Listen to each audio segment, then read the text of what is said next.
দেখেন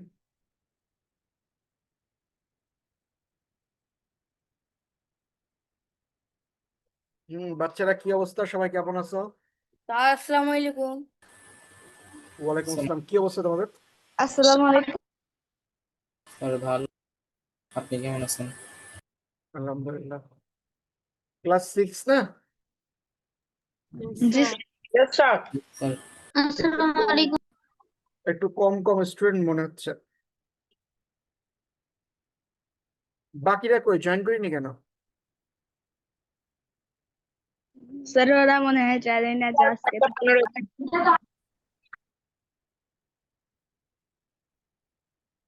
ওরা জানেই না যে 7টাতে ক্লাস শুরু, তো অনেকবার নোটিশ দিছে।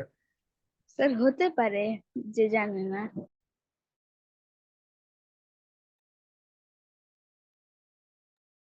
আচ্ছা, তাহলে অ্যাটেন্ডেন্স কি আমি পরে নিব? আর একটু মানুষজন হোক, ক্লাসের 15-20 মিনিট পরে অ্যাটেন্ডেন্স নিই। যে পাবলিক ম্যাথ ক্লাস বুঝিনি কি? আজ ম্যাথ ক্লাস পরে হ্যাঁ, ম্যাথ ক্লাস পরে হবে।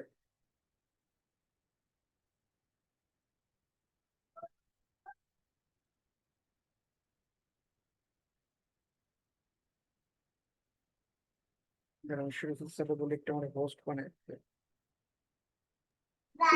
পোস্ট করেছেন।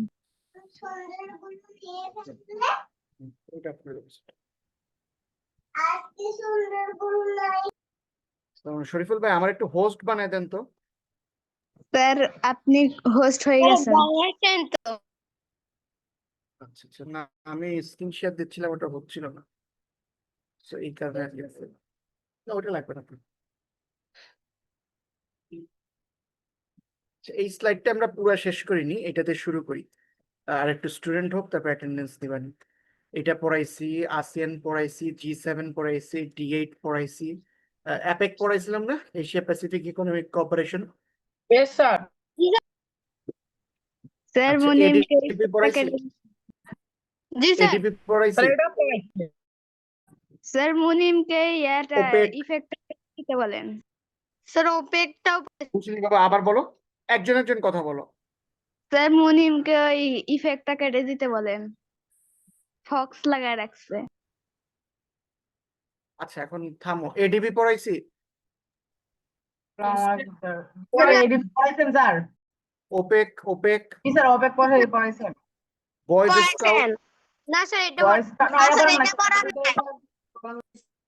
স্যার ওপেকও তো পড়া। আচ্ছা আচ্ছা, তোমাদের এই অধ্যায়ে বিভিন্ন সংগঠন বেসিক্যালি আমরা হলো পড়াচ্ছি, ঠিক আছে? কোন সংগঠনের কাজ কি, কিছু কিছু স্যার ফেমাস সংগঠন, জাস্ট নামগুলো জেনে রাখার জন্য। হ্যাঁ বলো। স্যার এগুলো বইয়ের কয় পৃষ্ঠা এসে? আমি বইয়ের পৃষ্ঠা নাম্বার খেয়াল নাই, আমি অনেক আগে স্লাইড বানাইছি, বাট বইয়ে পাবা, আন্তর্জাতিকে যাও, গেলে খুঁজে পাবা সিরিয়ালগুলো। স্যার খুঁজছিলাম মানে একবার খুঁজে দেখছি আরেকবার দেখতে হবে তাহলে। আচ্ছা দেখো, আমি এই সিরিয়ালি তোমাদের বই দেখি সিরিয়ালি পড়াচ্ছি। আচ্ছা,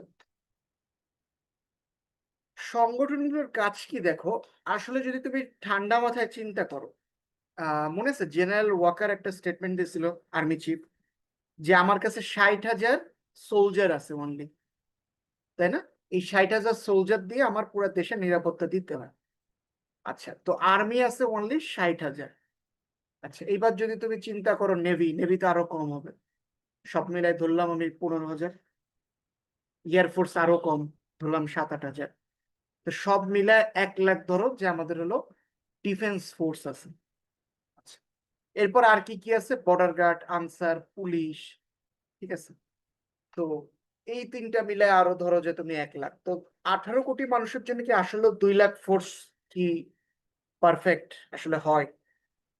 বাংলাদেশে বর্তমানে থানা হলো 652টা, ঠিক আছে? 652টা দিয়ে আসলে এত মানুষের চাহিদা মেটানো সম্ভব হচ্ছে না। তো এই যে রবার স্কাউট দেখো তোমরা স্কুলে, বিএনসি দেখো, বা বয়েজ স্কাউট দেখো, রোটারি দেখো, এরকম অনেক ধরনের সংগঠন আছে। এরা কি করে? এদের ওয়ান কাইন্ড অফ, এরা ফার্স্ট লাইন অফ ফোর্স হয়ে কাজ করে। ধরো একটা ইউনিভার্সিটির কোনো কিছু সিকিউরিটি দিতে হবে, বা কোনো একটা স্কুলের সিকিউরিটি দিতে হবে, এরকম জায়গা যেখানে স্বাভাবিক কিছু মানুষই সিকিউরিটি দিতে পারবে, সেরকম উদ্দেশ্যে এরকম কিছু ফোর্স তৈরি করা হয়, BNCC, rover scout, boys scout, rotary. হ্যাঁ, তো এরকম একটা ফোর্স হলো বয়েজ স্কাউট, যেটা হলো 1907 সালে প্রতিষ্ঠিত হয়েছে। ঠিক আছে, এটা করছিল স্যার রবার্ট এস প্যাডেন পাওয়েল। ঠিক আছে, সো উনি এই ফোর্সটা তৈরি করে এবং এই কনসেপ্টটা আস্তে আস্তে সারা পৃথিবীতে এরকম একটা ফোর্স দাঁড়ায়। কেউ কি বয়েজ স্কাউটস এর সদস্য আছো? স্যার আমি ছিলাম কিন্তু বেড়ে গেছি।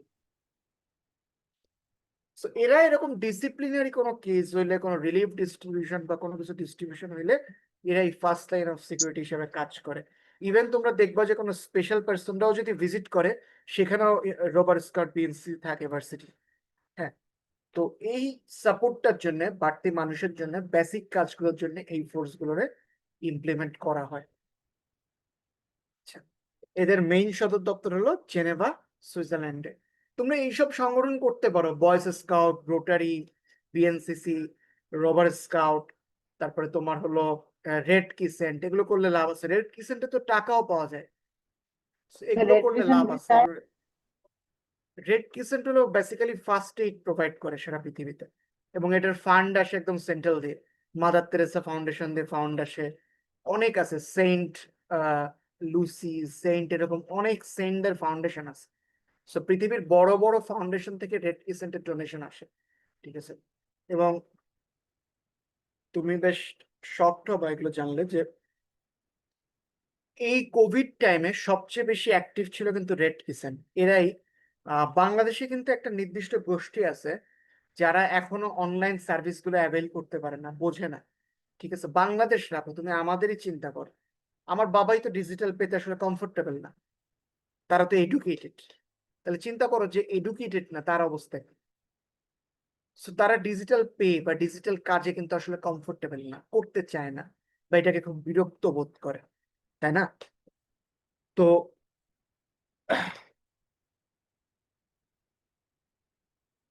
সো এইভাবে হলো থিংস গুলো ওয়ার্ক করে। ওকে, আল আরাবি আসেনি এখনো? আচ্ছা, সো এই টাইমে রেড স্যার ক্রিসেন্ট কি আসছি করে? তো। হ্যাঁ, তা মেসেজ দিচ্ছ কেন? আচ্ছা, সো এই টাইমে কি করে এই সংগঠনগুলো? এরা ধরো যে প্রত্যেকটা ইউনিয়নে ইউনিয়নে, ওয়ার্ডে ওয়ার্ডে বসে গেল, বললো কার কার অনলাইন রেজিস্ট্রেশন করা লাগবে বলেন, আপনাদের ফোনে এসএমএস আসলে আপনারা কোভিড টিকা নিতে যাবেন। সো এইভাবে তারা কিন্তু অপারেট করে। ওকে, আচ্ছা, ইসলামিক উন্নয়ন ব্যাংক তো মনে হয় পড়াইছিলাম। না আচ্ছা, স্যার। আচ্ছা, এটার নাম ইসলামিক ডেভেলপমেন্ট ব্যাংক। আচ্ছা, এইবার তোমাদের একটা জিনিস বুঝাই আমি আগে, সুদ আর হলো মানে ইসলামিক ব্যাংকিং এর বেসিক পার্থক্যটা কোথায়। অনেকে বলে একই, আসলে এই কথাটা সত্যি না। ঠিক আছে, So, এই ইসলামিক ব্যাংক বলতেছে কি যে আল্লাহ ব্যবসারে করছে হালাল আর সুদকে করছে হারাম। তো ওরা কি করে, তোমার টাকাটা দিয়ে ব্যবসা করে, ওরে তোমার টাকা দেয়। আচ্ছা, কেমন ব্যবসা? ধরো তুমি বাড়ির জন্য লোন নিবা, ইসলামিক ব্যাংক তোমার ওই জিনিসগুলো কিনে দেবে, কিনে তোমার কাছে বিক্রি করবে। ঠিক আছে, তাহলে কি হলো? তাহলে তো আর সুদ হইলো না, তাহলে হাত ঘুরাই নিল ওরা ব্যবসাটা। তো ওরা এই জিনিসগুলোর অনেকটা এইভাবে অপারেট করে ইসলামিক ব্যাংক গুলো। ঠিক আছে, এগুলোর আরো টার্ম আছে, মুনকারিন, আরো বিভিন্ন ধরনের সুন্দর সুন্দর টার্ম আছে যেগুলো ইসলামিক ব্যাংকটা ব্যবহার করে, করে they work in that. Okay, so basically সুদের থেকে বের হয়ে একটা হালাল ভাবে একটা ইসলামিক ব্যাংকিং সিস্টেম করার জন্য ইসলামিক ব্যাংক কাজ করে, এবং তারা যে ধরনের ঋণগুলো দেয় এই ঋণে তারা সুদ রাখে না। ঠিক আছে, আচ্ছা, এদের সদর দপ্তর হলো জেদ্দা, সৌদি আরবে। আচ্ছা, বলো তো সৌদি আরবের রাজধানী কি?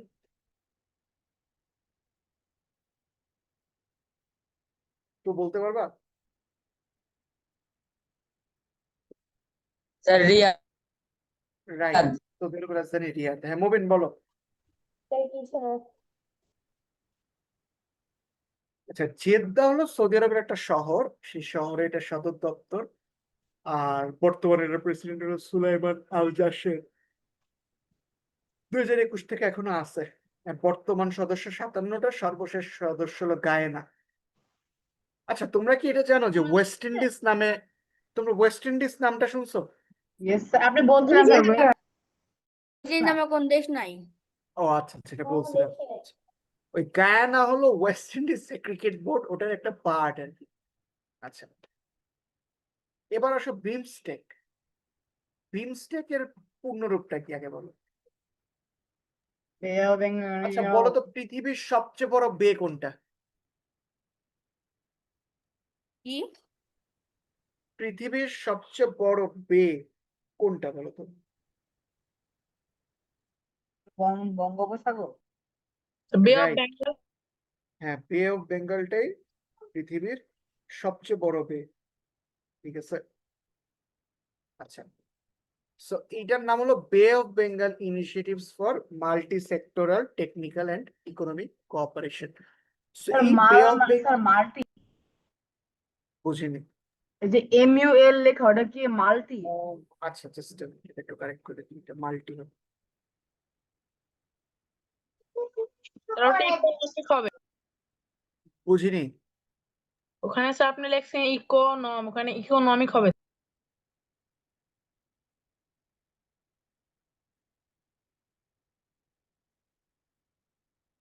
আচ্ছা, বে of Bengal initiative for multi sectoral technical and economic cooperation বিষয়টা কি? আমাদের বে অফ বেঙ্গল তো আমরা জানি, এর আশেপাশে আছি আমরা ইন্ডিয়া, বাংলাদেশ, মায়ানমার, শ্রীলঙ্কা, তো আমরা মালদ্বীপস, এরকম কিছু দেশ মিলে আমরা এখানে একটা বর্ডার শেয়ার করি। তো এইখানে এই 7টা দেশ মিলে এরা বিমস্টেক গঠন করে। এদের বিভিন্ন ধরনের অর্থনৈতিক সহযোগিতার জন্য এরা এর মধ্যে এই জিনিসগুলো মানে গড়ে তুলছে আর কি। ঠিক আছে। এটা সদর দপ্তর আমাদের ঢাকাতে। আর যেই 7টা দেশের সদস্য, এটা হলো বাংলাদেশ, ভারত, শ্রীলঙ্কা, থাইল্যান্ড, মিয়ানমার, নেপাল ও ভুটান। তোমরা কি জানো নেপাল ও Bhutan landlock country? Yes sir. Sir জি স্যার জানি। আচ্ছা, আর বিমস্টেকের প্রথম মহাসচিব হলো সুমিত আসসালামু আলাইকুম নাকান্দাল, শ্রীলঙ্কা। বলো তো, অনেকদিন পর দেখতেছি ইস্তেকাল, তো আসো না কেন ক্লাসে? স্যার, আসি তো। কই, আমি তো তোমার দেখি না কেন ক্লাসে রেসপন্স করবো তাহলে। আর বর্তমানে চেয়ারম্যান হলো রনিল বিক্রম সিংহে, শ্রীলঙ্কা। আর মহাসচিব হলো ইন্দ্রিমণি পান্ডে, ভারতের। ইন্দ্র না ইন্দ্রি, ইন্দ্রে। ইন্দ্র লেখা আচ্ছা, রোটারি কি বলো তো? অদ্ভুত নাম কেন স্যার? বলো রোটারি কি? লটারি না? লটারি জানেন? এই তোমরা রোটারি কেউ করোনি? সিরিয়াসলি রোটারি কেউ করোনি? না স্যার স্যার, রোটারি কই? লটারি জানি স্যার, লটারি না। আচ্ছা, এই সংগঠনের নামও শুনোনি, রোটারি? ও স্যার। না ও স্যার। স্যার, না স্যার, রোটারিও তোমাদের এইসব বিএনসিসি বা বিভিন্ন কিছু বলো না, ওরকমই সংগঠন। এদের একটু লক্ষ্যটা ভিন্ন। এরা ধরো ওই গার্ড টার্ড করে না, বাট এরা অনেক ধরনের রিলিফ দেয়। রিলিফ বোঝো তোমরা? রিলিফ কি? ও স্যার। No sir. স্যার থাকে। মানে হলো ত্রাণ। ঠিক আছে। সো এরা করে কি, বিভিন্ন ধরনের মানব কল্যাণ কাজ করে। ধরো যে তোমার এখানে ঝড় হয়েছে, ওরা রিলিফ দিবে। এখানে ধরো যে কোভিড এর কারণে কোনো প্রবলেম হয়েছে, ওরা খাবারের সাপ্লাই দিবে। তো ওরা মানব জাতীয় কাজ বা মাঝে মধ্যে প্রজেক্ট নেয়, সোশ্যাল বিভিন্ন, এগুলো নিয়ে কাজ করে। এগুলোরও বেশ ফান্ড ভালো। আর এটা প্রতিষ্ঠিত হয়েছিল 13 ফেব্রুয়ারি 1905-এ। ওকে। এবার হলো রোটারি ইন্টারন্যাশনাল সদর দপ্তর কোথায়? আমেরিকাতে। ওকে। অরবিটস কি? জানি না। স্যার জানি না। আচ্ছা, তোমরা চোখের ডাক্তার দেখাতে যাও কেউ? জি স্যার, আমি গেছি স্যার, এই দেখুন বলো তো, বাংলাদেশের সবচেয়ে বড় চক্ষু হাসপাতাল কোনটা? জি স্যার। স্যার মাদিনা। না না না, আমাদের গোপালগঞ্জে আছে, বলো তো। জানি না। আচ্ছা, এটা আগের নাম ছিল হলো শেখ ফজিলুদ্দৌলা মুজিব চক্ষু হাসপাতাল। এখন কি নাম করছে আমি জানি না, বাট নামটা চেঞ্জ করছে। এটা হলো গোপালগঞ্জ সদরে যখন ঢুকবা, ঠিক ওই সময় আর কি তোমরা হলো পাবা। এটা হলো এই এশিয়ার মধ্যে সবচেয়ে বড় চোখের হাসপাতাল, বুঝছো? তো আবার বাংলাদেশে? তা পুরো হ্যাঁ। এশিয়ার স্যার অবিশ্বাস্য, স্যার অবিশ্বাস্য। আচ্ছা, অরবিটস বিষয়টা কি? অরবিটস হলো একটা ইউএস এর হসপিটাল। এটা বেসিক্যালি কি করে বলতো? ব্লাইন্ড আছে না, অন্ধ মানুষ, এদের মোবাইল সার্ভিস দেয়। মোবাইল সার্ভিস বলতে কি বোঝো এটা আগে একটু বলো তো। স্যার জানি না মোবাইল সার্ভিস আচ্ছা, মোবাইল মোবাইল জিনিসটা কি আমার একটু বলো তো। ধরো আমার হাতে একটা মোবাইল আছে, what's the function of this mobile, মানে আমরা মোবাইল এটা কেন বলি?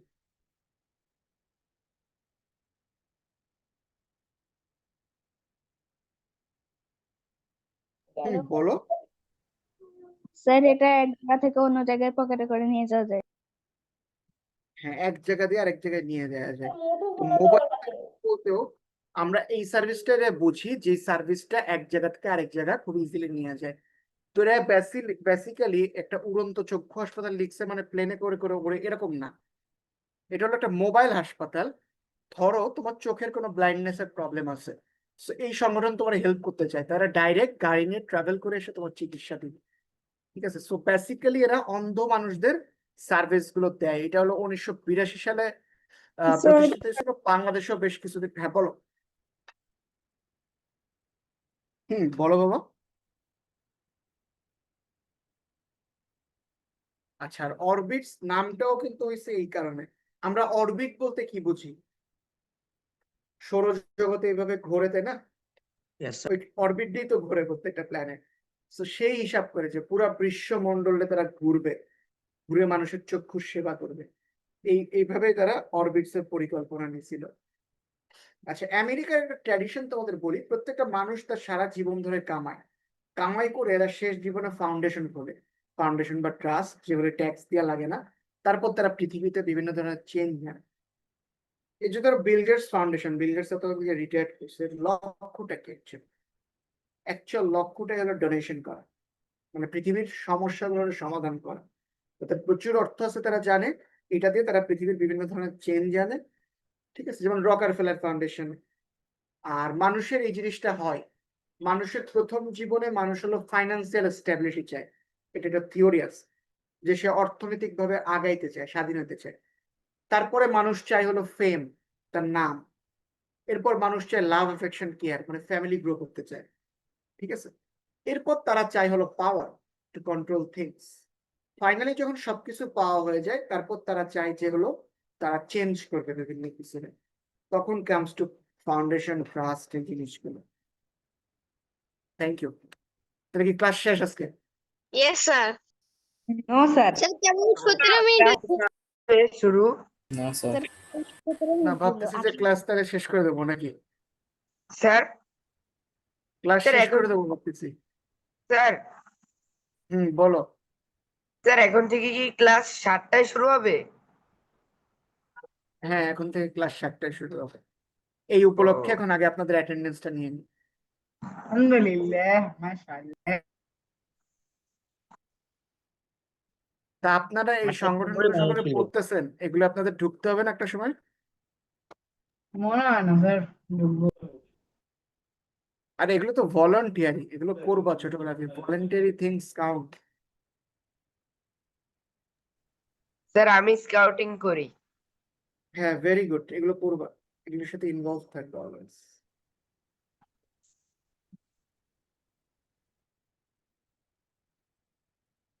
ওকে স্টুডেন্টস, ঈশান পাঠক।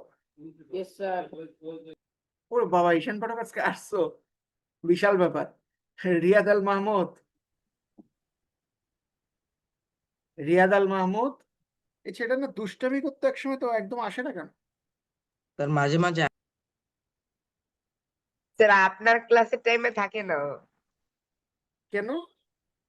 জানি না স্যার, এমনি নরমালি স্যার ওকে আপনার ক্লাসে মনে হয় স্যার 1 মাস ধরে দেখিই নেই যে আপনার ক্লাসে আছে। তাহলে তো বিচার দিতে হবে এগুলোর। আচ্ছা, মাইনুল ইসলাম ইয়াসিন, আব্দুল্লাহ আকিব, ইয়েস এই স্যার। আব্দুল্লাহ আকিব। জি sir. Istekal Toyeb, present sir. এই তুমি একটু ক্যামেরা অন করো তো। ইস্তেকাল তোয়েব। স্যার করছি স্যার, আমার নাম তায়েব, তোয়েব না। আচ্ছা আচ্ছা। Arabi Mutasim Bhuiyan, present sir. মুতাসিম ফুয়াদ আদিল, তো ক্লাস করে বাদ দিয়ে দিছে। Tasnim Tabassum, Yes, sir. আমি তো ভাবলাম যে তাসনিম আবার ফাঁকিবাজ হয়ে গেল নাকি, ক্লাস করেন না। আচ্ছা, নুদরাত নাওয়ার।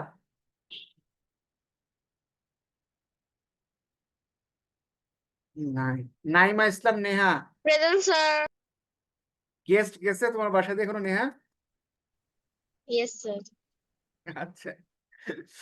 Munim Mohiuddin. Yes, sir. MST Maliha. Naja Nujat Khan. Nujat খানও তো মনে হয় বেশ অনেকদিন ক্লাস করে না, ওর অ্যাটেন্ডেন্স তো আছে। আচ্ছা, নুজাত খান নাই না? আচ্ছা, জারিফ শারিয়ার মাহিম। Very good. তারপর আসো Madi Hasan Marjan. Yes sir. Arno Biswas. Yes sir. Araf Abid. Mehrab Hossain Mishak. Anika Fatema. আচ্ছা, আনিকা ফাতেমা তো অ্যাটেন্টিভ ছিল, ওর নাই? আনিকা ফাতেমা তো অনেকদিন ক্লাস করে না। স্যার ঈদের ছুটির পরে অনেকেই আসে না করছে। আচ্ছা, লং টাইম ওর সম্পর্কে একটু রিভিউ লিখে রাখবে, কারণ এ তো ভালো করতো। এই মাঝপথে ছেড়ে দাও কেন তোমরা? এটা আমার খুবই বিরক্তিকর লাগে। মানে একটা জিনিস শুরু করলে শেষ করবা, নাহলে শেষ না করলে ধরো কেন একটা জিনিস। তো বেশ ভালো স্টুডেন্ট ছিল, যাই হোক। আচ্ছা, Abdullah Nahin. Present sir. Azmina Binti Irfan. Azmina Binti Irfan. Tasmia e Jannat. Tahmidul Islam. Present, sir. Mahmudullah. Present sir. Safwan Al Ibrahim. Farhan Ishrak. Mohsina Mariam. Sir. Good.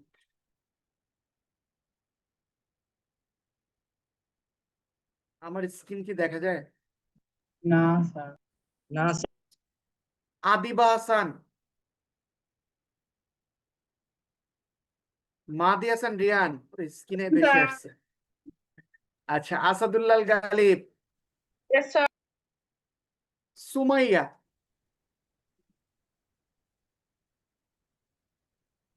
Present sir. বাহ, good. Mostafa Tajwar. Yes, sir. Yosha Hasnat Wafi. Yes sir. আচ্ছা, Rifan Jahan Rida. Present sir. Ayan Mahtab. Present sir. Ahnaf Farhan Mohammad Alvi. Alvi. আচ্ছা, Imamin Mubin Rashid. Mukimul Hasan Fahim. Present sir. Marzia Yusuf Fatiha. Present sir. Ahnaf Tajwar Khan Roshan.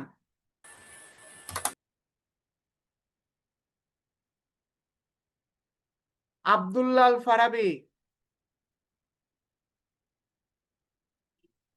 রুহিত Rahman. Yes, sir.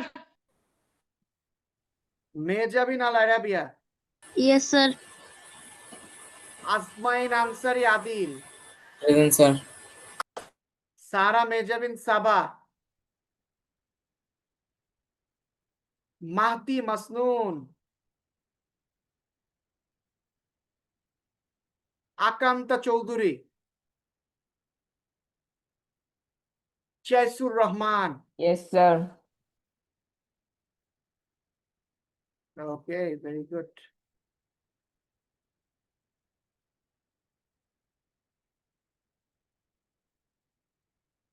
ঘুম আসতেছে নাকি তোমাদের? আচ্ছা চলো আবার বাংলাদেশ। হ্যাঁ রিয়ান সাহেব বলেন। May I drink water?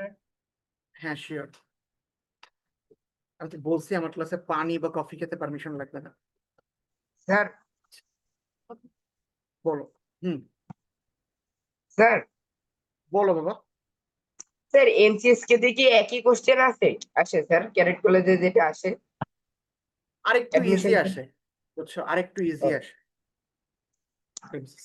যে সেমসিসকে সমস্যা হয়ে গেছে এখন, মানে অতিরিক্ত খরচ হয়ে গেছে, মানে টু মাচ এখন, বেতন টেতন সবকিছু হয়ে গেছে।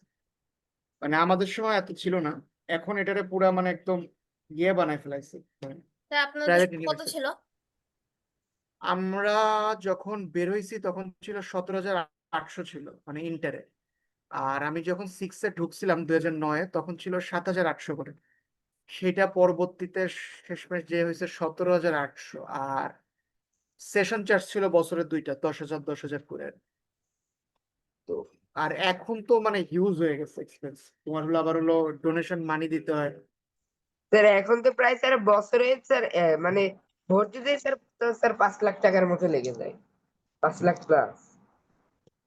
আমি শিওর না এরকম লাগে নাকি, তবে লাখ খানেক আর কি ডোনেশন মানি দিতে হয় যতদূর শুনছি।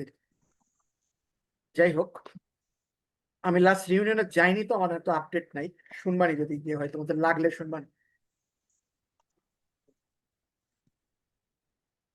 না, আবার কিছু সিস্টেম আছে, তোমার যদি ডিফেন্স হয়, ফাদার যদি ডিফেন্সে থাকে, সেই ক্ষেত্রে তোমার আবার হলো একটু বেতন কমে। তারপরে তোমরা যদি দুই ভাই পড়ো তাহলে এক ভাইয়ের ফুল আর এক ভাইয়ের অর্ধেক, এরকম কিছু বেশ কিছু সিস্টেম আছে আর কি। আচ্ছা, কার সময় টাকায় 8 মণ চাল পাওয়া যেত, কার সময় পাওয়া যেত এটা? স্যার শায়েস্তা খানের। শায়েস্তা এই খানের। গল্প তো শুনছো যে শায়েস্তা খানের সময় ইয়েস স্যার যে একটা একটা 8 মণ। 8 মণ, 40 কেজিতে 1 মণ, স্যার তাই ওই না? যুগে চলে যেতে পারলে স্যার বাঁচি। তাহলে 320 কেজি চাল পাওয়া যেত। স্যার তো তাহলে যদি ইনফ্লেশন আমি ওরকম ছিল, ওই টাকা, দেশের মানুষের ইনকামও ছিল। বুঝিনি, স্যার বলো। স্যার যদি এখন আমি ওইখানে যদি ধরেন আমি 1,000 টাকা করে, 1,000 টাকা মানে ধরেন 1 লাখ টাকা নিয়ে গেলে তো আমি বিশ্বের কোটিপতি হয়ে যাবো তাহলে। 1,000 আচ্ছা, মানে কথা এখনকার কেটে টাকা যাচ্ছে তো ওই বাবা, টাইমে গিয়ে আস্তে আস্তে চলবে না। বলো। এখনকার টাকা এখনকার তো আর টাকা তো ওই চলবে না। টাইমে গেলে চলবে না। তোমার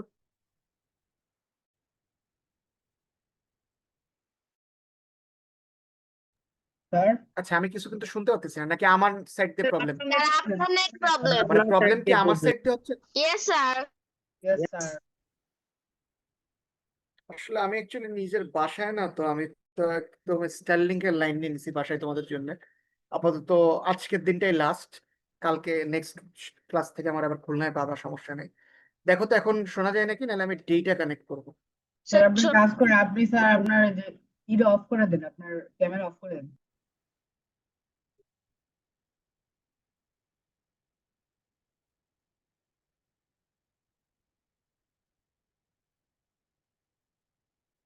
দাঁড়াও, আমি আরেকটা নেট নেট কানেক্ট করি।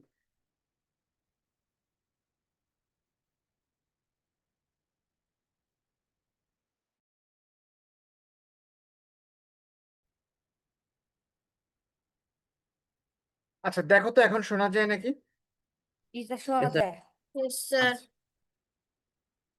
আচ্ছা, এবার জি নেহা প্রথমে আমার প্রশ্ন করো, নেহা কি জন্য প্রশ্ন করতে চাইছিলাম? স্যার বলছি যে আমি যদি এখন ওই যুগে থাকতাম আর আমার কাছে যদি 1 লাখ টাকা নিয়ে আমি যদি টাইম ট্রাভেল করে ওইখানে যাইতাম তাহলে তো আমি কোটিপতি হয়ে যেতাম। স্যার এখনকার টাকা তো ওই টাইমে গিয়ে চলবে না। আচ্ছা, এবার বুঝতে হবে তোমার ইনফ্লেশনের বিষয়টা। আমার বাবা দাদাদের কাছ থেকে শুনছি তারা আনাতে খাসির মাংস খাইতো, মানে 1 টাকাও না, আনা, পয়সাও না, আনা স্যার বলতে। কি জিনিস স্যার? আচ্ছা, এখন ইনফ্লেশনটা হয় কিভাবে দেখো, তখনই মানুষ বলতো ওই জিনিসের দাম অনেক।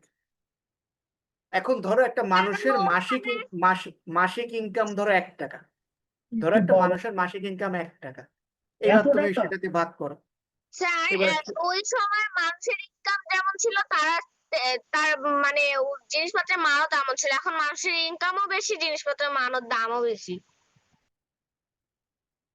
আচ্ছা, সিম্পলি একটা জিনিস চিন্তা স্যার করো। স্যার বলো। স্যার ইনফ্লেশনটা যেটা বললেন স্যার, আগে যেহেতু মানে অনেক বেশি ছিল বাংলাদেশের টাকার মান, তাহলে স্যার ওটা তো তাহলে ইন্টারন্যাশনাল মার্কেটে স্যার ডলারের দাম তাহলে তখন তো মনে হয় স্যার অনেক কম ছিল, কারণ এখানে যদি খাসির ওই গোস্ত পাওয়া যায় স্যার, তাহলে স্যার আমাদের এখানে 1 টাকায় তো স্যার আমেরিকান $10 হয়ে যায় স্যার, $20 আচ্ছা, $25 তোমার এরকম। একটা বিষয় বুঝতে হবে, ইনফ্লেশনটা হয় কিভাবে। ধরো আমার দেশে 100টা ছাগল এক বছরে উৎপাদন হয়, কথার কথা এত কম হয় না, আমি 100টা ধরে বুঝাচ্ছি। মানুষ ধরো এই দেশে থাকে 50 জন, ঠিক আছে। এখন ছাগল উৎপাদন হয়েছে 100টা, ঠিক আছে। এখন ধরো দাম কম, মানুষ খেতে পারতেছে। আবার এবার 50 জন থেকে ধরো 25টা ফ্যামিলি হয়েছে, প্রত্যেকের 2টা করে বাচ্চা হয়েছে, তাহলে হইলো কত, 150 জন। আর খাসি উৎপাদন ধরো তুমি বাড়াইলে 120। এইবার কি হবে, দাম আবার বাড়বে। এর পরের জেনারেশনে যাও, ওই 150 জন থেকে 75টা ফ্যামিলি হইলো, 50টা ফ্যামিলি, সরি, ওই 100 জন থেকে তাদের আবার 2টা করে বাচ্চা হলো, তাহলে হলো কতজন, 300 জন। খাসির প্রোডাকশন ধরো 120 থেকে হলো, লোক বাড়বে কিন্তু জিনিসপত্র কমবে। এক্স্যাক্টলি, প্রোডাকশনটা আমরা বাড়াইতে পারিনি বলেই দাম কি হয়েছে, বাড়ছে। নাহলে খাসি 1000 টাকা হইতো না। এখন খাসি যদি 10-20 টাকা করে দেয়, তাহলে তো সবাই খাসি খেয়ে খাসি শেষ করে দেবে একদিনে, তাই না?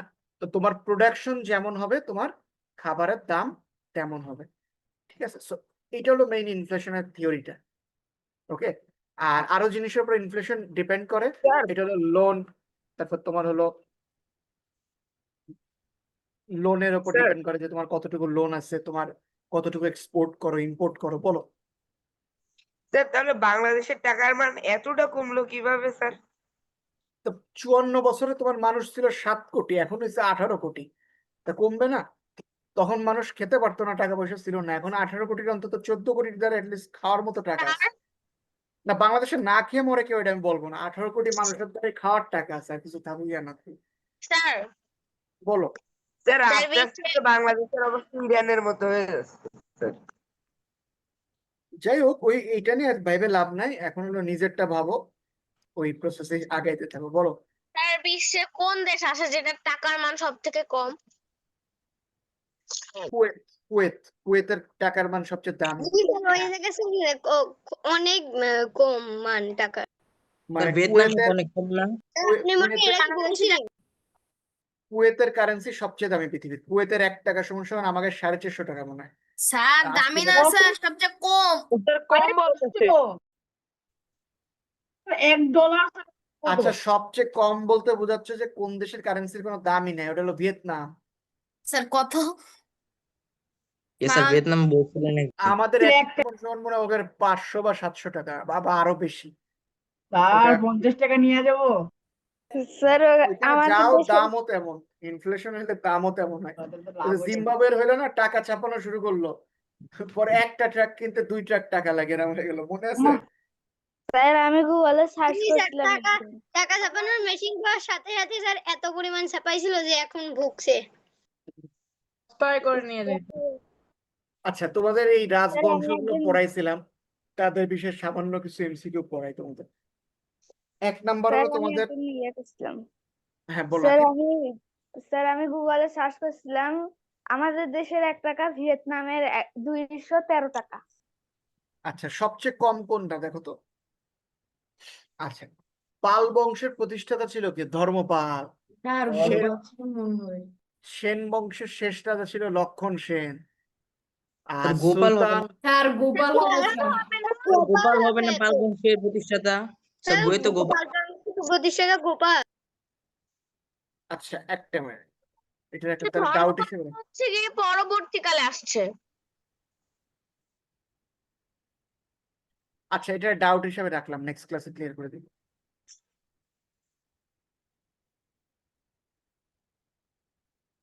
স্যার আচ্ছা, আর ধর্মপাল তো মনে হয় স্যার আপনার ইটি বানিয়েছিল, ওই বৌদ্ধদের আচ্ছা, ইটি। জিনিস তোমাদের বইতে যা লেখা তাই তাই আমি জাস্ট কপি পেস্ট করছি, সো এখানে ভুল থাকতে পারে, আমি এটা কারেকশন দিয়ে দেবো। আচ্ছা, সুলতান মাহমুদের সভাকবি ছিল ফেরদৌসী নাকি? আচ্ছা, এগুলো আমরা একবার পড়াইছি, জাস্ট এই এমসি গুলো একবার দেখার জন্য, ঠিক আছে। বাংলার প্রথম স্বাধীন সুলতানি যুগের সূচনা করছিল ফখরুদ্দিন মোবারক শাহ, তাই না? মুসলমানদের মধ্যে প্রথম বাংলা জয় করছিল ইখতিয়ার উদ্দিন মোহাম্মদ বিন বখতিয়ার খিলজি। বখতিয়ার খিলজি। আমার এখনো মনে আছে আমরা যখন 2 তে বা 3 তে পড়ি আমাদের সোশ্যাল স্টাডিজ নামে একটা বই ছিল, ওইখানে একটা Class- লেখা ছিল যে ইখতিয়ার উদ্দিন বিন Mohammad Bakhtiyar Khilji defeated the Lakshmani Sena in 1205 AD with only 17 soldiers. 17 জন নিয়ে সে জয় করছিল এবং তার হাতগুলো অনেক বড় ছিল, তার 2 হাত মাত্রা অতিরিক্ত বড় ছিল এই ইখতিয়ার উদ্দিন বিন মোহাম্মদ বখতিয়ার খিলজি। সেনাটা ছিল অনেক লম্বা ছিল, তার সাথে এখানে 1204 লেখা, এটা হবে 1205। ঠিক আছে। আচ্ছা, বখতিয়ার বলছে খিলজি 1204ই হবে। আচ্ছা, তাহলে যদি তোমাদের বইতে 4 থেকে 4ই লেখো, আমরা ছোটবেলায় পড়ছি 1205। আচ্ছা, বখতিয়ার খিলজি ছিল আফগানের অধিবাসী ছিল, তার মানে আফগানরাও এখানে এসে শাসন করে গেছে নাকি? স্যার বাংলাদেশে স্যার পৃথিবীর সব দেশে শাসন করতে একবার। বাংলাদেশে আফগানরা কেউ শাসন করতে পারেনি কেন শুনবো? স্যার জানি না আমরা স্যার। কি করবো, আমরা তো সব ফকির, এর কোনো ক্ষমতাই নেই স্যার। ইবনে বতুতা কোন দেশের অধিবাসী ছিলেন? Sir Morocco. স্যার বলো। স্যার আফগানিস্তানে সবার কাছে মানে একদম যে বৃদ্ধ তার কাছেও কেন বন্দুক থাকে স্যার? আরে ভাই, তো দেশ চালাচ্ছে তালেবান, বন্দুক না রাখলে চলবে কি করে? হ্যাঁ, জারিফের মাহিম বলো। আমাদের প্রতিটা মানুষের কাছে আছে। বুঝিনি মাহিম। স্যার লেবাননের টাকার মান সবচেয়ে কম। আচ্ছা আচ্ছা, ঠিক আছে। ও, লেবাননে তো তোমার হলো সেই হিজবুল্লাহদের ঝামেলা মনে পড়ছে। ওদের তো ওই বেইরুতে হলো ওদের যে পোর্ট ছিল সেটাই ব্লাস্ট হইলো, পরে অর্থনীতি পড়ে গেল। আচ্ছা ঠিক আছে। তো কত টাকা বাংলাদেশের টাকায়? কত স্যার টাকা? বাংলাদেশের 1 টাকা ওই দেশের 750 টাকা। বাহ, বড় লস। তার মানে এতদিন গরিব ভাবতাম, কিন্তু আমি সবচেয়ে বড় লোক। তারা তো আমার 10 টাকা নিলেই হয়ে যাবে। আচ্ছা, আফগানিস্তানের একটা জিনিস আবার ঠিক, যখন ট্রাম্পের টাইমে তালেবানরা আবার কাবুল টেক ব্যাক করলো, তোমার ওদের আগের বাদশার নাম কি ছিল যেন ভুলে গেলাম। আফগানিস্তানের লাস্ট প্রেসিডেন্ট কি ছিল যেন ওর নাম, যে তুর্কমেনিস্তানে পালাইলো, ভুলে গেলাম। ও, আফগান ঘানি, মনে পড়ছে, আফগান ঘানি নাম ছিল। সরি সরি, আশরাফ ঘানি, মনে পড়ছে। আশরাফ ঘানি পালায় যখন চলে গেল, তখন ও হেলিকপ্টারে করে বস্তা বস্তা টাকা নিয়ে গেছিল, এবং তখন সারা পৃথিবী ইনক্লুডিং আস আমরা ভাবছিলাম আফগান ফেল করবে, তালেবানের শাসন আফগানদের ধ্বংস করে দেবে। কিন্তু ভেরি ইন্টারেস্টিং বিষয়, আজকে আফগানি মুদ্রার দাম দেয়। আফগানিস্তান আরো ডেভেলপ করছে তালেবান আসার পরে। আর আফগান এখন স্যার অনেক পাওয়ারফুল হয়েছে। এক্স্যাক্টলি, এবং আরো আগাবে আফগানিস্তান টপের কেবল। আচ্ছা, মরক্কোর নাম তো তোমরা শুনছো, জি স্যার। আশরাফ হাকিমের দেশ মরক্কো। আগের বার ওয়ার্ল্ড কাপে আমাদের ক্রিস্টিয়ানো রোনালদোরে হারায় ও উঠে গেল সেমিতে, তাই না? স্যার ওদের পর্তুগালের ম্যানেজারটা খারাপ স্যার। এখানের ছিল অধিবাসী ছিল ইবনে বতুতা। সুলতান মাহমুদের সভাকবি ছিল ফেরদৌস। কুতুব মিনার নির্মাণ করছেন কুতুবউদ্দিন আইবেক। নামের সাথে নামের মিল আছে। কুতুব মিনার অবস্থিত দিল্লিতে। আচ্ছা আচ্ছা, গৌড়ের ছোট সোনা মসজিদ কে নির্মাণ করেন? আলাউদ্দিন হোসেন শাহ।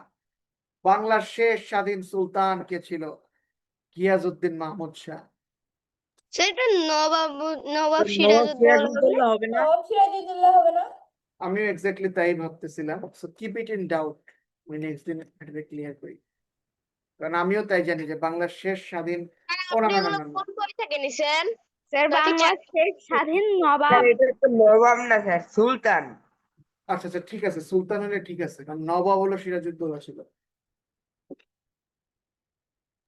আচ্ছা, মুঘল আমলে, আচ্ছা, আর গ্র্যান্ড সুলতান গ্র্যান্ড নবাবের রোডের মধ্যে পার্থক্য কি? বুঝিনি। আচ্ছা, সুলতান আর নবাবের মধ্যে পার্থক্য? সুলতানেরও রাজা, সুলতানেরও রাজা। হ্যাঁ, এটা হলো অনেকটা রাষ্ট্র। সুলতান মুসলিম শাসক। হ্যাঁ হ্যাঁ, আচ্ছা আসো। নবাব স্যার হিন্দু শাসক। না, নবাব হিন্দু শাসক কেমন না, অন্য ধর্ম মানে হইতে হচ্ছে পারে। এমনি শাসক, Mixed. আর সুলতান হচ্ছে মুসলিমের শাসক। আচ্ছা আসি আসি বিষয়গুলোতে আসি। স্যার আচ্ছা তোমরা সিরাজ কি কি স্যার গোপালগঞ্জ দেখছো? তারা স্যার দেখছি আমি দেখছি। বাস্তবে না মোবাইল। আচ্ছা ওইখানে একটা কথা বলে মাঝে মধ্যে রাজা ভয়তে, এই কৃষ্ণচন্দ্র ভয়তে বলে যে নবাবের খাজনা দিতে না পারলে নবাব আমার এই করবে ওই করবে, মনে আছে কারো? শুলে জি স্যার, চড়াবে, আপনার এই যে বলতো যে আপনার তার শুলে চড়াবে। হ্যাঁ, আব্দুল লাকিব বলো। স্যার স্যার নবাব সিরাজউদ্দৌলা ইয়ে ছিল না, মুসলিম। হ্যাঁ হ্যাঁ। নাম দেখে তো বোঝা যায়। তার সুলতান গিয়াসউদ্দিনই ছিল। আচ্ছা আমরা একটু আলোচনাটা আসি, যেটা আলোচনা করতে যাচ্ছিলাম। ইউজুয়ালি ওই টাইমে যেমন হলো, ধরো যে তোমাদের হলো সুলতানরা যখন আসছে, ওরা বেসিক্যালি মুসলিম কালচার ছিল, ওরা সুলতান বলতো। পরবর্তীতে এটা নবাব নাম দেওয়া হয়, ঠিক আছে? যারা আসে তারা এই নামটা জাস্ট চেঞ্জ করে নবাব রাখছিল। আচ্ছা নবাবের বিষয়টা কি? ধরো বাংলাদেশ, ধরো যে আচ্ছা বাংলাদেশ না, ধরো খুলনা, খুলনা বিভাগটার একজন নবাব আছে। এই নবাবের অনুযায়ী এখানে যতগুলো জেলা থাকবে প্রত্যেকটা জেলায় সে ধরো এক একটা রাজারে বসাইছে, বুঝছো? এইভাবে সিস্টেমটা ওয়ার্ক করতো। নবাব হলো হায়াত চেন, ধরো বিভাগের হেড, আর তার অধীনে থাকতো রাজারা। এই সিস্টেমে আর কি আগে চলতো। টিম ক্যাপ্টেন আর টিম ওনার এরকম। হ্যাঁ। আচ্ছা শের শাহ হলো তোমার গ্র্যান্ড ট্র্যাঙ্ক রোড নির্মাণ করছিল। ভারতবর্ষের ঘোড়ার ডাক প্রচলন করছিল হলো শের শাহ, ঘোড়ার ডাক। আচ্ছা ঘোড়ার ডাক মানে বুঝছো? ঘোড়ার মাধ্যমে ডাক দেওয়া। আচ্ছা স্যার এখন এই ঘোড়া কালচারটা নাই, দিচ্ছে। আমাদের এক জায়গা দিয়ে আরেক জায়গায় চিঠি পাঠানো লাগে না। তো আগে হয়তো কি চিঠি পাঠানো লাগতো, তো সেই চিঠিগুলো ওরা করতো কি ঘোড়ার মাধ্যমে পাঠাইতো, মানে ডাকে পাঠাইতো, ডাক ঘোড়ায় করে যে দিয়ে আসতো, বুঝছো?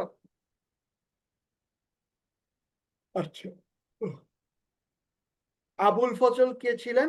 সম্রাট আকবরের সভাকবি, তাই না? সম্রাট আকবর কিন্তু ওয়ান অফ দ্য বেস্ট সম্রাট ছিল ওই টাইমে। বাংলায় আফগান শাসকদের প্রতিষ্ঠাতা ছিল শের শাহ। দিল্লির লাল কেল্লা নির্মাণ করছে সম্রাট শাহজাহান। শাহজাহানের বউই ছিল মমতাজ, যার জন্য তাজমহল নির্মাণ করা হতো। তাজমহল ইন্ডিয়ার কোথায়? দিল্লি, স্যার আগ্রায়, আগ্রা। স্যার আগ্রায়। স্যার আগ্রায়। জি স্যার দিল্লি- দিল্লির আগ্রাতে, মাঝখানেই তো আগ্রা, স্যার। দিল্লির আগ্রাতে, ওটা হলো দিল্লির মধ্যে। দিল্লির ভিতরে আগ্রা। আচ্ছা এটা ভেরি ইম্পর্টেন্ট কোশ্চেন, কে ঢাকায় সর্বপ্রথম বাংলার রাজধানী স্থাপন করেন? ইসলাম খান, বলো। স্যার আমি বলছিলাম যে ঢাকায় যে একটা লালবাগ কেল্লা আছে না, ওইটাকে নির্মাণ করছে। স্যার ফাইভে পড়ছিলাম কিন্তু স্যার এখন আর মনে নেই। ফাইভে পড়ছিলাম।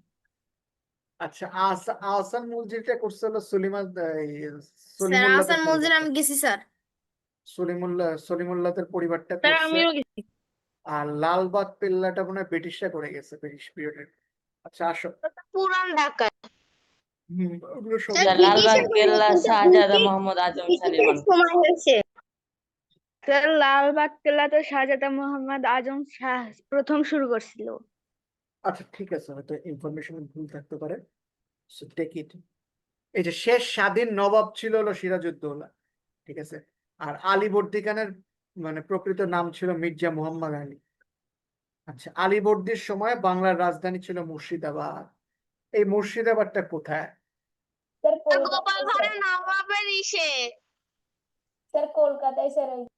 Exactly, ইন্ডিয়ার কলকাতার দিকে। রাজশাহীর পাশে স্যার, রাজশাহীর পাশে। কলিকাতার দিকে ওটা। ওই রাশিয়ার বর্ডারে ইন্ডিয়ান বর্ডার আছে, রাশিয়ার সাথে। স্যার জি স্যার ওখানে। স্যার বলো। তো তাহলে আমরা যে গোপাল ভাঁড় দেখি এগুলা সব কাহিনী সত্যি? কাহিনী সত্যি না হলে প্লেস গুলো সত্যি? হ্যাঁ প্লেস গুলো সত্যি। স্যার আসলে গোপাল ভাঁড় কাহিনী, বলতে তো স্যার গোপাল ভাঁড় বলতে তো সত্যিও কেউ ছিল। আছে এরকম প্রচলন আছে অনেক কিছু। এখন ধরো তুমি বাস্তবে কি হ্যাঁ এমন বুদ্ধি আসলে? বাস্তবে এটা সম্ভব একটা মানুষের প্রতি এতবার জেতা, এত বিপদে কাটায় ওঠানো সম্ভব? মনে রাখবা, মুভি নাটক কোনো কিছু সত্যি না, it's just for entertainment. Even মানুষের যে বায়োগ্রাফি নেওয়া হয়, বায়োগ্রাফি করা হয় মুভি দিয়ে, ওইটাও কি করা হয়, অতিরিক্ত জিনিসপত্র লিখে তারপর বায়োগ্রাফি করানো হয়, মানে যা না তাইও লেখে। না স্যার, গোপাল ভাঁড় নাকি স্যার বাস্তবে ছিল স্যার। আচ্ছা, থাকতে পারে। তো ভারতের কাজ গোপাল কি ভাঁড় বলতো? ছিল, কিন্তু গোপাল ভাঁড় লোকটা ছিল, কিন্তু গোপাল ভাঁড়ের ওই কাহিনীগুলো ছিল না। স্যার গোপাল ভাঁড় করতে করতে স্যার টাইম চলে আসছে, আপনি পড়ান স্যার। আচ্ছা, ভার কি বলতো? স্যার রাজাকে হচ্ছে আনন্দ দেওয়ার কাজ, ভারতের কাজ। রাজারে যে হাসায় তারে বলে ভার। আচ্ছা, এই সিরাজউদ্দৌলার পুরো নাম ছিল মির্জা মোহাম্মদ সিরাজউদ্দৌলা। ফরাসি যুদ্ধ 23 জুন 1957, আমরা সবাই জানি। আর এর সেনাপতির নাম ছিল মীর জাফর, এই কারণে এই নামটা একটা গালি হয়ে গেছে।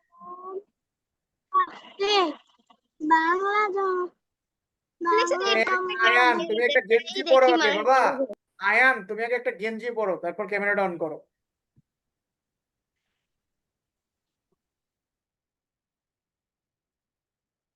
আচ্ছা, ক্যামেরা অন করে গেঞ্জি না পরে গান গাচ্ছে। আচ্ছা, এইবার দেখো, রোগ আছে অনেক। তোমরা এই জিনিসটা জানো যে নবাবের মৃত্যুর প্রায় 30 বছর বা 40 বছর পরে মানুষ জানছে যে মীর জাফর গাদ্দার ছিল আর নবাব ভালো ছিল। তো একটা জিনিস মনে রাখবা, গৌতম বুদ্ধ বলছিল, 3 things in this world cannot be hidden: the sun, the moon and the truth. সূর্য, চন্দ্র এবং সত্য। সত্যরে কখনো ঢেকে রাখা যায় না, সেটা ঠিকই মানুষের মাঝে আজ হোক, কাল হোক, ইয়া 50 বছর পরে হোক। মিথ্যা যত যাই বলা হোক, কিন্তু সত্য সত্য আসতে বললেই সেটা হচ্ছে কি সত্যি হয়ে যায়। তবে পৃথিবীতে যারাই সত্য প্রতিষ্ঠা করতে আসছে, তারা পৃথিবীতে অত্যাচারিত হয়েছে, শোষিত হয়েছে। আচ্ছা, এবার ইউরোপীয়রা এসে আমাদের কিভাবে অত্যাচার করছে সেগুলো একটু দেখি। আচ্ছা, প্রথম আসছিল পর্তুগিজরা, আমাদের চুরি করছে। তারপরে আসলো ব্রিটিশরা, ব্রিটিশ ইস্ট ইন্ডিয়া কোম্পানি চুরি করার জন্য 1600 সালে আসলো। আচ্ছা, কোন দুর্গকে কেন্দ্র করে ভারতে ব্রিটিশ শাসনের সূত্রপাত ঘটে? ফোর্ট উইলিয়াম দুর্গ। ফোর্ট উইলিয়াম দুর্গ তোমরা চেনো? স্যার আচ্ছা, নাম ব্রিটিশ, আচ্ছা, ফোর্ট উইলিয়াম নামে ওরা একটা কলেজ স্থাপন করছিল, ওটাকে ফোর্ট উইলিয়াম দুর্গ বলে। বাঙালিরা বাংলা শিক্ষার জন্য সেখানে ওরাও লেখাপড়া করে বাংলা শিখতো, বাংলায় তারা সাহিত্য রচনা। বুঝিনি? বাঙালিদের আবার বাংলা শিখাবে? ওরা কলেজ করে বাংলা শিখাইলো। ওই টাইমে সদুল্লাহ টহিদুল্লাহ ইনাদের ইয়েটা হয় আর কি, ইনাদের ভূমিকাগুলো রাখা হয় আর কি। মানে ব্রিটিশরা দেখলো বাংলাদেশে থাকতে হলে বাংলা শিখতে হবে, নাহলে সম্ভব না। তখন এরা এই সরকারি চাকরি আনলো। সরকারি চাকরিটা কেন আনলো? যাতে ওরা বুঝাইতে পারে মানুষকে যে ব্রিটিশরা তোমাদের স্যালুট দিচ্ছে। সেই ওই যে ওই সময়ের ক্রেজ যে ব্রিটিশরা আমাকে স্যালুট দেবে, ওই ক্রেজ আজ পর্যন্ত হইতেই আছে। সে সরকারি চাকরির ক্রেজ আর মানুষের চায়নি। অ্যাকচুয়ালি ব্রিটিশরা চালাকি করছিল যে স্যালুট দেবে, এবং এদের এত চিন্তা করতে দিলে তো ঝামেলা। এই কারণে সরকারি চাকরির পরীক্ষার একটা সিস্টেম বানাইলো এমন যে মুখস্থ করবা, করে ডেলিভার করবা, করে পরীক্ষা দিবা, ঠিক আছে, যাতে তুমি চিন্তা করার সুযোগই না পাও, ঠিক আছে। আর এই ঘুষ খাওয়া কিন্তু ব্রিটিশরাই শিখাইছে, এইভাবে লুটে পুটে খাও, ভালো থাকো। আচ্ছা, সিপাহী বিদ্রোহ ছিল 1857 সালে। শহীদ তিতুমিররা এখানে বড় অবদান রাখছিল। প্রীতিলতা, শহীদ প্রীতিলতা, এরা প্রত্যেকে কিন্তু বিশাল বড় সিপাহী বিদ্রোহতে অবদান রাখছিল, ঠিক আছে। আর আমাদের সিপাহী বিদ্রোহে মঙ্গল পান্ডে। মঙ্গল কান্ডা, শহীদ তিতুমির, এরা প্রত্যেকে ছিল এটার অংশ হিসাবে। আচ্ছা, প্রথম ব্রিটিশ গভর্নর ছিল লর্ড ক্লাইভ। লর্ড ক্লাইভটা আবার কেউ পছন্দ করে এমন আছে নাকি? জীবনেও না স্যার। কে বললেন? কার নাম? Lord Clive. না স্যার, নামটাই খারাপ স্যার, ক্রাইম স্যার। বুঝতে পারছি। স্যার ব্রিটিশ মানেই খারাপ। স্যার লর্ড মানে কি সম্মানিত?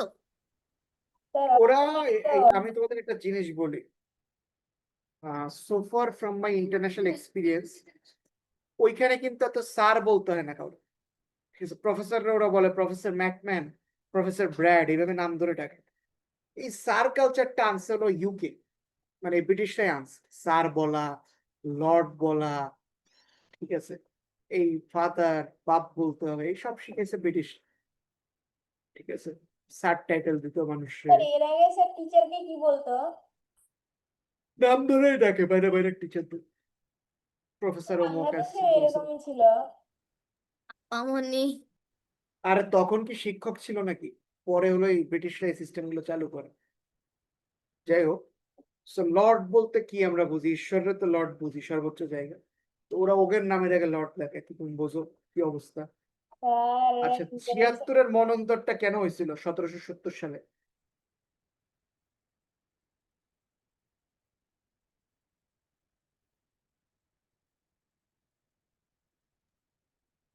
বলো। 76-এর মন্বন্তর হয়েছিল কেন 1770 সালে? আর এটা কি ছিল? হ্যাঁ, দুর্ভিক্ষ হয়েছিল। আচ্ছা, দুর্ভিক্ষটা হয়েছিল কেন? স্যার ট্রাম্পের কারণে। ট্রাম্পের জন্য রিজনটা কিন্তু সেই স্যার। ট্রাম্পের জন্মই হয়নি স্যার ওই সময়। আচ্ছা, জন্মাই 1776-এ আমেরিকা স্বাধীন হয়েছিল, তাই হয়েছিল না? আচ্ছা শোন, স্যার প্রাকৃতিক আর অর্থনৈতিক আর জনসংখ্যা চাপের জন্য। এরা দেখলো কি ব্রিটিশরা যে নীল চাষ করে লাভ হচ্ছে, বাকি চাষ করলে কি করবে, তো এরা মানুষের জোর করে করে নীল চাষ করে, ঠিক আছে। ওই নীল চাষের কারণে কি হইলো, এটা দিয়ে আবার কাজ কি স্যার নীল দিয়া? এই কাপড় টাপড় এইসব বিষয় হলো কাপড় কাজ। কাচা।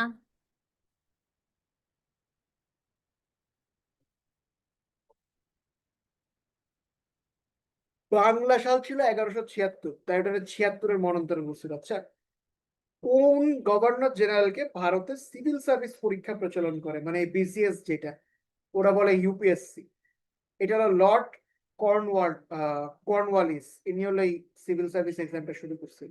স্যার ভালোই করছে স্যার, বুঝিনি ভালো কাজ করছে কেন? স্যার, বিসিএস ক্যাডার স্যার অনেক ভালো। আচ্ছা, আমার স্যার বাংলাদেশের সর্বশেষ ব্রিটিশ গভর্নর ছিল লর্ড মাউন্টব্যাটেন। আচ্ছা, বঙ্গভঙ্গ হয়েছিল 1905-এর 16 অক্টোবর, কেন হয়েছিল বঙ্গভঙ্গ? স্যার যে ওরা মানে তখন বুঝে গেছিল কি যে এখানে আর বেশি থাকতে পারবে না, এই জন্য স্যার বাংলাকে ভঙ্গ করার নিয়েছিল। স্যার বাংলাদেশ সুযোগ সুবিধা দেওয়ার জন্য। আচ্ছা, কলকাতা এবং বাংলাদেশের মধ্যে আগে তো এইটা মিলাই তো আমাদের বাঙালি, অ্যাকচুয়ালি বাঙালি জাতিটা। আর আপনি ফ্রিজ হয়ে গেছেন।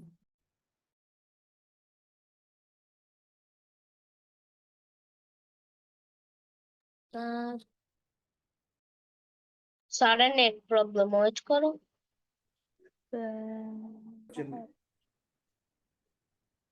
শুনতে পারছো কেন করছে বাংলারে? No sir. আচ্ছা, দুইটা বাংলা এক ছিল তখন, তো এই বাংলার আলাদা করলো দুই ভাগে। ওরা বললো কলকাতার লোক শিক্ষিত, আমাদের শিক্ষিত না। এই সময় রবীন্দ্রনাথ ঠাকুর সহ অনেকেই ঢাকা বিশ্ববিদ্যালয় হইতে বাধা দিছিল, ঠিক আছে, এবং এরা ওই বাংলার পক্ষে ছিল, যে সোহরাওয়ার্দীরা বলো বা ওনারা বলো প্রত্যেকে। পরবর্তীতে এই বঙ্গভঙ্গ আবার ঠিক করে আবার আগের বাংলা এরা হলো গঠন করে, ঠিক আছে। আর বঙ্গভঙ্গের সময় লর্ড কার্জন ছিল হলো ইংরেজ শাসনে, যে কার্জন হল যার নামে, এটা হলো সেই লর্ড কার্জন। আর লর্ড হার্ডিংস ইনি হলো বঙ্গভঙ্গের পরে আবার আগের জায়গায় আর কি ফিরে। আর ফোর্ট উইলিয়াম কলেজ হলো 1800 সালে প্রতিষ্ঠিত হয়েছিল। বাংলায় সর্বপ্রথম রেলপথ তৈরি হয়েছিল কলকাতার রানীগঞ্জে, ঠিক আছে। ভারতের কাগজি মুদ্রা চালু করেন কে? লর্ড ক্যানিং। এই আরেক ধোকা, কাগজের মুদ্রা চালু করা। কাগজে মুদ্রা কি? কাগজি মুদ্রা বলতে এখন যে টাকা পয়সা ইউজ করো কাগজওয়ালা, আগে তো এরকম ছিল না। প্রথমে তো সোনার বিনিময় সোনা, রূপার বিনিময় রূপা, এভাবে হইতো আর কি, খাবারের বিনিময়ে বিনিময় ছিল আর। জি স্যার, এরকম এখান থেকেই স্যার উন্নতি হতে হতে এই স্যার পর্যন্ত। দ্রব্য বিনিময় প্রথা, বছরে স্যার দ্রব্য বিনিময় প্রথা ছিল। হ্যাঁ, ওই বাদে সোনার মুদ্রা টুদ্রা এইসব ছিল। আচ্ছা, কত সালে সতীদাহ প্রথার বিলোপ সাধন হয়?